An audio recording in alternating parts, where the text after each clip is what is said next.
Welcome to doctor Roshan Soumya care. ఈరోజు మనం thyroid డిజార్డర్స్లో Hashimoto's thyroiditis అనే ఒక కండిషన్ గురించి మనం మాట్లాడుకోబోతున్నాం. హాషిమోటోస్ థైరాయిడైటిస్ అనేది ఒక ఆటో ఇమ్యూన్ డిజార్డర్గా మనం గుర్తిస్తాం.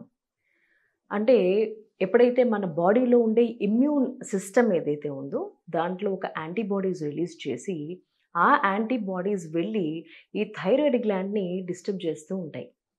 ఎప్పుడైతే ఈ థైరాయిడ్ గ్లాండ్స్ మీద వెళ్ళి యాంటీబాడీస్ యాక్ట్ చేసి దాన్ని డిస్టర్బ్ చేస్తూ ఉంటాయో థైరాయిడ్కి సంబంధించి కొన్ని సమస్యలు ఎదురవుతూ ఉంటాయి. దాన్నే హాషిమోటోస్ థైరాయిడైటిస్ అంటాం. ఇది ఒక ఆటో ఇమ్యూన్ డిజార్డర్. అయితే ఇక్కడ మనం గమనించాల్సిన విషయం ఏంటంటే కొన్ని కండిషన్స్ అంటే కొంతమంది ఎవరైతే హైపోథైరాయిడ్తో సఫర్ అవుతూ ఉంటారో వాళ్ళల్లో హాషిమోటోస్ థైరాయిడైటిస్ వల్ల ఈ హైపోథైరాయిడైటిస్ అనేది వస్తూ ఉంటుంది. కానీ అన్ని కండిషన్స్ అంటే చాలామంది ఈ రోజుల్లో హైపోథైరాయిడ్తో సఫర్ అవుతూ ఉన్నారు. మరి వాళ్ళందరికీ హాషిమోటోస్ థైరాయిడైటిస్ ఉందా అంటే కాదని చెప్పాలి. ఎవరైతే ఈ ఆటో ఇమ్యూన్ డిజార్డర్ హాషిమోటోస్ థైరాయిడైటిస్తో సఫర్ అవుతూ ఉంటారో వాళ్ళల్లో హైపోథైరాయిడిజం అనేది వస్తూ ఉంటుంది. హాషిమోటోస్ థైరాయిడైటిస్ లేకుండా కూడా కొంతమందిలో హైపోథైరాయిడ్ లక్షణాలు అనేవి మనం చూస్తుంటాం. అది హార్మోన్లో అంటే ఆ థైరాయిడ్ హార్మోన్ ఏదైతే ఉందో ఆ ఉత్పత్తి అవ్వడంలో హెచ్చుతగ్గులు అనేవి మనం చూస్తుంటాం. అది జనరల్గా చూస్తాం. కొంతమందికి హాషిమోటోస్ థైరాయిడైటిస్ ఉన్న వాళ్ళల్లో హైపోథైరాయిడిజం కండిషన్స్ కూడా చూస్తూ ఉంటాం. అయితే అసలు ఈ హాషిమోటోస్ థైరాయిడైటిస్ అనేది ఎందుకు వస్తుంది అనే విషయానికి వచ్చినట్లయితే జనరల్గా మనం చెప్పినట్లు ఆటో ఇమ్యూన్ డిజార్డర్ అంటాం. అది కాక జెనెటికల్గా ఎవరికైతే వంశపారంపర్యంగా ఉందో వాళ్ళల్లో ఆఫ్ స్ప్రింగ్స్కి నెక్స్ట్ జనరేషన్స్కి వచ్చే అవకాశం మనం చూస్తూ ఉంటాం. దాంతో పాటుగా ఎవరైతే కొన్ని హార్మోనల్ ఇంబ్యాలెన్సెస్ ఉన్న వాళ్ళల్లో అలాగే కొన్ని ప్రాబ్లమ్స్కి అంటే కొన్ని డిసీజ్డ్ కండిషన్స్కి ఐరన్ ఇంటేక్ అనేది తీసుకుంటూ ఉంటారు టాబ్లెట్స్ రూపేణా. అందులో కెమికల్ కాంబినేషన్లో ఐరన్ కంటెంట్ ఎక్కువ ఉన్నప్పుడు కూడా ఈ హాషిమోటోస్ థైరాయిడైటిస్తో సఫర్ అవుతూ ఉంటారు. ఇంకొంతమందిలో రేడియేషన్కి ఎక్కువ ఎక్స్పోజ్ అయినప్పుడు కూడా కొంతమందిలో ఈ హాషిమోటోస్ థైరాయిడైటిస్ అనేది సఫర్ అవుతూ ఉంటారు. అయితే వీళ్ళలో లక్షణాలు ఏ విధంగా ఉంటాయంటే యూజువల్లీ థైరాయిడ్ అనేది ఒక గ్లాండ్, దాన్ని గ్రంథి అంటాం. ఎప్పుడైతే ఈ గ్లాండ్ మనకి నెక్ రీజియన్లో ఒక బటర్ఫ్లై షేప్లో ఉంటుంది. ఆ బటర్ఫ్లై షేప్లో ఉన్న ఆ థైరాయిడ్ గ్లాండ్ ఎప్పుడైతే వాస్తుందో స్వెల్ అవుతుందో ఒక గాయిటర్ లైక్ కండిషన్ అనేది మనం చూస్తూ ఉంటాం. థైరాయిడ్ స్వెల్ అవ్వడము, గాయిటర్ కండిషన్ చూడడము మేజర్గా మనం హాషిమోటోస్ థైరాయిడైటిస్లో చూస్తుంటాం. వాపు అనేది చాలా తీవ్రత ఎక్కువ ఉంటుంది. ఏదో కొన్ని హైపోథైరాయిడ్ కండిషన్స్లో మనం వాపు చూస్తాం. ఇనీషియల్ స్టేజెస్లో ఎప్పుడైతే హైపోథైరాయిడ్ అంటే హాషిమోటోస్ థైరాయిడైటిస్ కాకుండా నార్మల్ హైపోథైరాయిడ్ కండిషన్స్లో కూడా మనం ఒక్కొక్కసారి గాయిటర్ కండిషన్ చూస్తుంటాం. అంటే ఈ థైరాయిడ్ లెవెల్ ఏదైతే ఉందో ఆ థైరాయిడ్ గ్లాండ్ ఏదైతే ఉందో అది వాస్తూ ఉంటుంది. అది ఇనీషియల్గా అది తెలుసుకునేటప్పుడు కొంత వాపు అనేది మనం చూస్తూ ఉంటాం. ఎప్పుడైతే దానికి తగిన ట్రీట్మెంట్ తీసుకుంటూ ఉంటారో, టాబ్లెట్స్ తీసుకుంటూ ఉంటారో ఇమీడియట్లీ ఆ వాపు అనేది తగ్గిపోయి నార్మల్ కండిషన్కి వచ్చేస్తూ ఉంటుంది. బట్ ఇక్కడ హాషిమోటోస్ థైరాయిడైటిస్లో వాపు యొక్క తీవ్రత ఎక్కువగా ఉంటుంది. దాన్ని మనం గాయిటర్ కండిషన్ అంటాం. ఎప్పుడైతే ఈ కండిషన్తో సఫర్ అవుతూ ఉంటారో వాళ్ళకి మింగడం అనేది చాలా ఇబ్బందిగా మారుతూ ఉంటుంది. అంటే స్వాలోయింగ్ అది లిక్విడ్స్ అయినా సరే అంటే ఏదైనా తాగినప్పుడు కానీ తిన్నప్పుడు కానీ గుటక వేసినప్పుడు కూడా అదేమవుతుందంటే వాళ్ళకి ఒకలాంటి నొప్పి డిస్కంఫర్ట్ అనేది ఉంటుంది. నొప్పి కంటే కూడా డిస్కంఫర్ట్ అనేది ఎక్కువగా ఉంటుంది. ఇంకాస్త తీవ్రత కండిషన్స్లో ఏమవుతుందంటే వాళ్ళు లై డౌన్ పొజిషన్ అంటే పడుకున్నప్పుడు వాళ్ళకు ఊపిరి తీసుకోవడం కూడా ఊపిరి తీసుకోవడము కొంచెం ఆయాసంగా అనిపించడము, ఊపిరి తీసుకోవడం అది కొద్దిగా కష్టంగా మారుతూ ఉంటుంది. అట్లానే వీళ్ళకి ఫేస్ అంతా కూడా చాలా పేల్గా అయిపోతూ ఉంటుంది. పేల్గా అయ్యి పఫీనెస్ అంతా ఉబ్బినట్టు కనిపిస్తూ ఉంటుంది. తర్వాత వీళ్ళకి వెయిట్ గెయినింగ్ ఎక్కువ ఉంటుంది.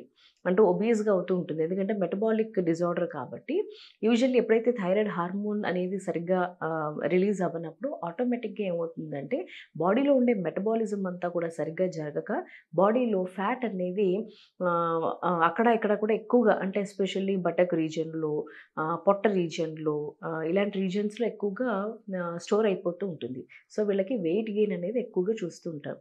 అలాగే కాన్‌స్టిపేషన్ థైరాయిడ్‌తో సఫర్ అవుతున్నప్పుడు థైరాయిడ్‌కి ఎటువంటి మందులు వాడనప్పుడు ఎస్పెషల్లీ హాషిమోటోస్ థైరాయిడైటిస్‌లో కాన్‌స్టిపేషన్ సమస్య ఎక్కువగా చూస్తూ ఉంటాం.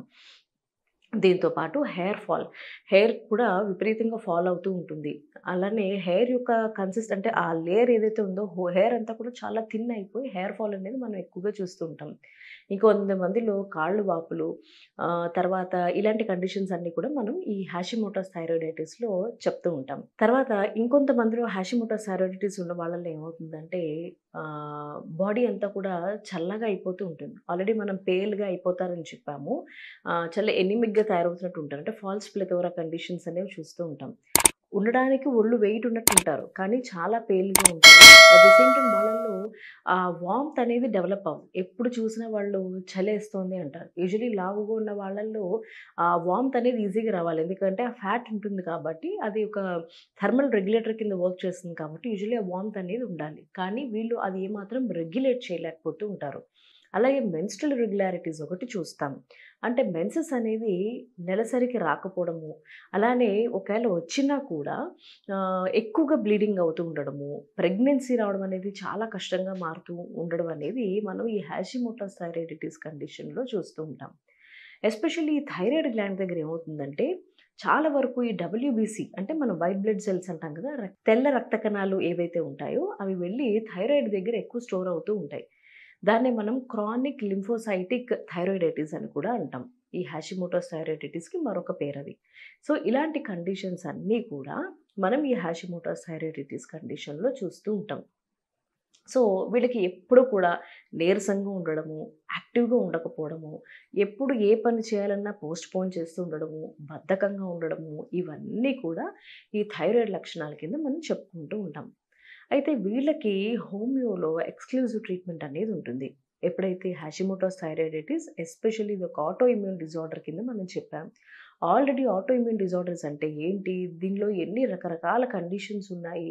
దీనికి హోమియోలో ఎలా మనం ట్రీట్మెంట్ చేస్తామన్నది ఆల్రెడీ మనం కొన్ని వీడియోస్‌లో చెప్పున్నాం.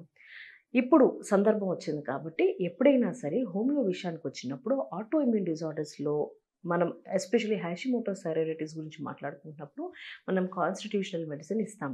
అంటే బాడీ యొక్క తత్వానికి మెడిసిన్ ఇవ్వడం జరుగుతుంది. అలానే బాడీ యొక్క మ్యాస్మాటిక్ ట్రీట్మెంట్ అని చెప్తాం. అంటే బాడీకి ఒక్కొక్క టెండెన్సీ ఉంటుంది. కొన్ని సోరా అని, సైకోటిక్ అని, సిఫిలిస్ అని ఇలాంటి కొన్ని కండిషన్స్ గురించి మనం మాట్లాడడం జరుగుతుంది హోమియో పరంగా. ఎప్పుడైతే ఈ స్వెల్లింగ్ కండిషన్స్ ఉన్నాయో, బాడీకి ఆ టెండెన్సీ ఉందని చెప్పామో, అలాంటి మ్యాస్మాటిక్ ట్రీట్మెంట్ ఇస్తూ కాంప్లిమెంటరీ మెడిసిన్స్ ఇచ్చి స్లోగా జెంటల్ వేలో వెళ్తూ ఒక హై పవర్‌లో మెడిసిన్స్ ఇచ్చి టోటల్‌గా దీన్ని మనం ఈ కండిషన్ ఏదైతే ఉందో వీటన్నిటిని మనం కంట్రోల్ చేయగలుగుతాం.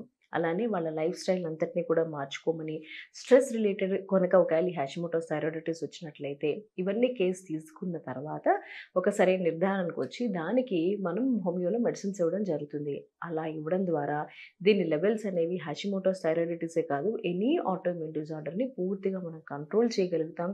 డాక్టర్ చెప్పినట్టు విధానంగా కనుక వాళ్ళు లైఫ్ స్టైల్‌ని కూడా వాళ్ళు మార్చుకోగలిగితే పూర్తిగా దీన్ని మనం మేనేజ్ చేయడంతో పాటు కొన్ని కండిషన్స్‌లో ఇనీషియల్‌గా వాళ్ళు సఫర్ అవుతున్నట్లయితే పూర్తిగా దీన్ని క్యూర్ కూడా చేయగలుగుతాం. For more videos please subscribe this channel.